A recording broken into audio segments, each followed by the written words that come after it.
Hello বন্ধুরা, কেমন আছো? আশা করি ভালো আছো। আমিও খুব ভালো আছি। তো আজকের আমার মায়ের জন্মদিন, তো এখানে পায়েস হবে। এখানে দুধ, গোবিন্দভোগ চাল, চিনি আর কাজু কিশমিশ আছে। বাতাসা আনতে গেছে। তো চলো পায়েসটা কীভাবে তৈরি করছি সেটাই তোমাদের সাথে শেয়ার করি। প্রথমে চালটাকে ধুয়ে নেব। চাল দিলাম আর ঢেলে নিচ্ছি।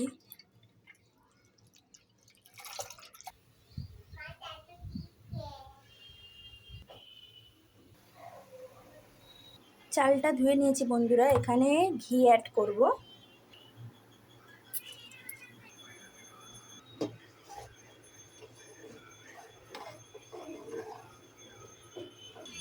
দুধটা ফুটে গেলে এর মধ্যে তুলে নেব দুধটা কিছুটা।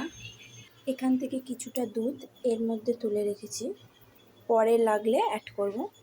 তেজপাতা দিয়ে দিলাম, 3টে এলাচ দিয়ে দিলাম। এবার চাল দিয়ে দেবো।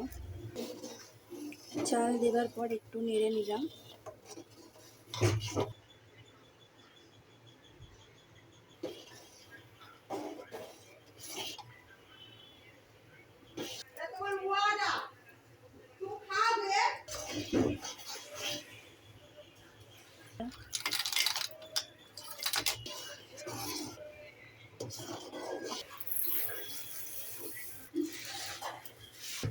হলো না,